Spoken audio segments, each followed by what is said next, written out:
दर्दनाक वाक़े के बारे में बयान भी कर सकूं। जब मैं सोचता हूं कि रात के अंधेरे में जो लोग अपना एक त्यौहार मनाने के लिए, रिलीजियस त्यौहार मनाने के लिए और पानी में गिरते हैं, क्या बीती होगी उन लोगों पर। यानी एक दर्दनाक तकलीफदेह बात है।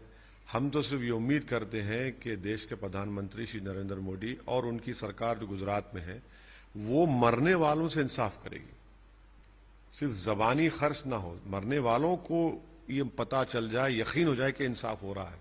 आप एक टिकट बेचने वाले को केस बुक करते हैं, ये क्या है भाई? उसको बनाने वाला कौन, उसको क्यों टेंडर दिया गया और बगैर उसका फिटनेस हुए किसने कह दिया कि जनता उसको इस्तेमाल कर सकती है?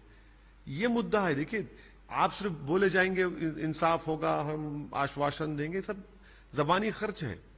पीड़ित परिवार को यकीन होना चाहिए कि मैंने अपनी मां को, अपने भाई को, अपने बाप को जो खोया है उसका जिम्मेदार कौन लोग है और उसको सजा मिलेगी। एक्सग्रेशिया से तो जान वापस आने वाली नहीं है। इंसाफ करने से उनको इत्मीनान होगा कि हाँ, जिन्होंने गलती की उनको सजा मिलेगी। बीजेपी ये कह रही है कि ऐसे मौके पे दीगर पार्टियां, ऐसे मौके पर नहीं कोई, मैं लाशों के ऊपर सियासत नहीं करता हूं, ना करूंगा कभी। 40 लोग गुजरात में नकली शराब पीकर मर गए, कौन जिम्मेदार है उसका बताइए? सरकार ही तो जिम्मेदार है ना। अब सरकार से जब हम सवाल करेंगे, उनसे पूछेंगे कि इंसाफ करिए, तो इसमें राजनीति कहां हो रही है भाई? अगर आप बगैर सर्टिफाई करे ब्रिज पे चालू कैसा हो गया? और उस ब्रिज को बनाने वाला प्रेस कॉन्फ्रेंस करके कहता है कि हमने बनाया है और अब उसको ये सब ठीक कर दिया है। ये सरकार की जिम्मेदारी है ना। जो लायबिलिटी तो सरकार पर आएगी, तो सरकार से ही बताना पड़ेगा कैसे उन लोगों की मौत हुई है।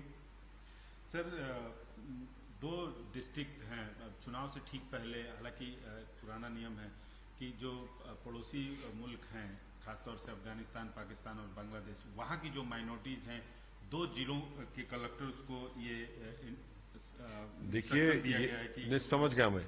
ये पहले से ही तो गुंजाइश है, उनको लॉन्ग टर्म वीजा देते हैं उनको, उसके बाद सिटीजनशिप मिलती है उनको। ये तो कौन सा नया काम कर रहे हैं? हम ये कह रहे हैं कि, और भाजपा कहती है कि बांग्लादेश में हमारे हिंदू भाइयों पर जुल्म हो रहा है, आपने कट ऑफ डेट लगा दी। फिर भाजपा कहती है अफगानिस्तान में हमारे सिख भाइयों पर, हिंदू भाइयों पर जुल्म हो रहा है, तो आपने कट ऑफ डेट लगा दी। आप रिलीजन न्यूट्रल इस कानून को बनाइए और CAA को NPR NRC से जोड़कर देखना पड़ेगा, अलहदा नहीं देख सकते उसको। अंग्रेजी में जो कहावत है कि the devil is in the detail, detail NPR NRC में है और सुप्रीम कोर्ट सुन रहा है, देखते हैं क्या होता है।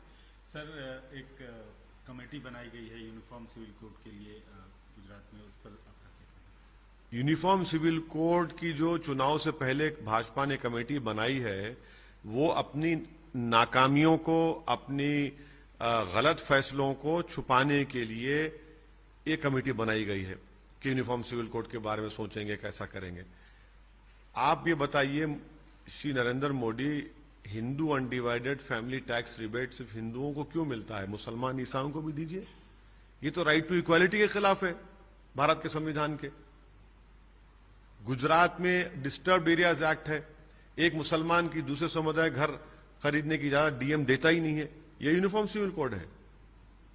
कोई धर्म परिवर्तन अगर करना चाहता है गुजरात में तो इजाजत नहीं मिलती, ये यूनिफॉर्म सिविल कोड है।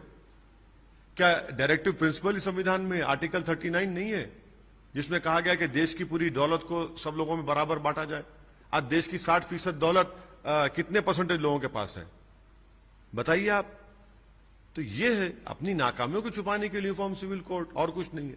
एक सियासी पार्टी है आम आदमी पार्टी, वो भी गुजरात में आजकल काफी सक्रिय है और उनके मुखिया ने बोला कि नोट पे गणेश लक्ष्मी की तस्वीर लगाई जानी चाहिए। इससे ये जो लीकर स्कैम में इस पार्टी के लोग जो पकड़े गए हैं, वो कौन सी नोट ले रहे थे? उनके एक मंत्री जेल में है, वो कौन सी नोट का इल्जाम उन पर लगा है? तो ये मुख्यमंत्री देश को बता रहे हैं कि सिर्फ नरेंद्र मोदी हिंदुत्व आइडियोलॉजी पर नहीं चल रहे हैं, मैं भी उनसे तेज चल रहा हूं, उनसे आगे बढ़ना चाहता हूं। वही तो कंपटीशन हो रहा है कि कौन हिंदुत्व की आइडियोलॉजी पर ज्यादा चलेगा। नोट पर तस्वीर लगाना किसी रिलीजियस के, उस पर देखिए, नहीं देखिए, 2010 में RBI की एक रिपोर्ट है जिसमें कहा गया कि सबसे बड़ी पर्सनालिटी इस देश में महात्मा गांधी की है, उन्हीं की फोटो होनी चाहिए। उस रिपोर्ट को लेट अरुण जेटली साहब जब मिनिस्टर थे, उस वक्त एमपी होते थे हमारे दोस्त कीर्ति आजाद साहब, उनके सवाल के जवाब में उन्होंने कहा था कि मोदी सरकार उस रिपोर्ट को मानती है। मद्रास हाईकोर्ट, एक और हाईकोर्ट ने एक पिटीशन को रिजेक्ट कर दिया कि जो मांग कर रहे थे कि और पर्सनालिटीज की फोटो हो। मैं नहीं चाहता बहस मुसलमान कि हमारे मुसलमानों के मुकद्दस फोटोज लगाए जाए। अरे भाई क्या वो रोड सिस्टम कहां नहीं रखते, किधर किधर नहीं रखते लोग नोट। ड्रग्स के लिए इस्तेमाल होता है, महिलाओं के अत्याचार के लिए, क्या क्या गंदगी है पूरा वो। तो ये सवाल ये है कि ये आइडियोलॉजी की लड़ाई है, और हिंदुत्व की आइडियोलॉजी में ये बताना चाह रहे हैं कि सिर्फ नरेंद्र मोदी नहीं बल्कि हम भी उनसे आगे हैं। सर, अब थोड़ा हैदराबाद की बात कर लेते हैं। राहुल गांधी यहाँ पर भारत जोड़ो यात्रा में हैं, अभी मौजूद हैं। आज उन्होंने चार मीनार से काफी इमोशनल भाषण दिया और अपने पिता का जिक्र किया कि वो यहाँ आए थे। उस पर आपका क्या कहना? किसकी सरकार थी जब? क्या हो रहा था हैदराबाद में? जब क्या हो रहा था? यहां पर हिंदू और मुसलमान एक दूसरे को मार रहे थे, वो भूल गए क्या? ठीक है, अच्छा है, सद्भावना करिए, होना चाहिए सद्भावना, हमको इतराज नहीं है उसका, करिए। उस भारत जोड़ो यात्रा को कैसे देखते? अरे मुझे क्या करना है? एक राजनीतिक के तौर पे। अरे मुझे क्या करना है? अरे मुझे क्या करना है? वो उनकी पार्टी का प्रोग्राम है, वो देख लें, वो बताएं। आपको नहीं कुछ करना है, लेकिन उनकी पार्टी के एक लीडर जयराम रमेश ने आपके बारे में आज कमेंट किया, बोला कि आप ऑक्सीजन देते हैं बीजेपी को, और बीजेपी आपको ऑक्सीजन देते हैं, आप उनको बूस्टर डोज देते हैं। राहुल गांधी अमेठी से हार गए तो ऑक्सीजन किसने बंद की? मैंने बंद की। 200 एमपी थे, 14 के चुनाव में 44 या 45 पे आ गए तो किसने ऑक्सीजन बंद की? इन कांग्रेसियों को जो अहंकार में डूबे हुए हैं, उनको ये समझ नहीं आता कि उनकी ऑक्सीजन कैसे बंद हो गई है। और मैं तो ये चाहूंगा कि इस महाशय की तरह ऐसे 100 लोग राहुल गांधी की तरफ जमा हो जाएं, तो अपोजिशन पार्टी को करने की जरूरत ही नहीं है। गालिब ने इन्हीं के लिए कहा था, जिसके दुश्मन आसमां क्यों हुए। सर, एक अंतिम सवाल। आज राहुल गांधी भारत जोड़ो यात्रा में थे और नेकलेस रोड तक गए। वही उसी नेकलेस रोड पे इंदिरा गांधी की मूर्ति लगी, उन्होंने वहां माल्यार्पण किया, लेकिन 4 कदम बाजू में नरसिम्हा राव जी की मूर्ति थी, वहां नहीं किया। ऐसी खबरें आ रही हैं। ये तो कांग्रेस में जो अभी जो लोग हैं उनको बोलना चाहिए।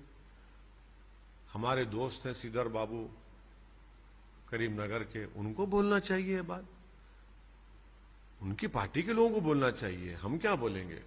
हमसे सवाल ही करना गलत है। तो कांग्रेस पार्टी को बताना चाहिए कि वो क्या वजह है।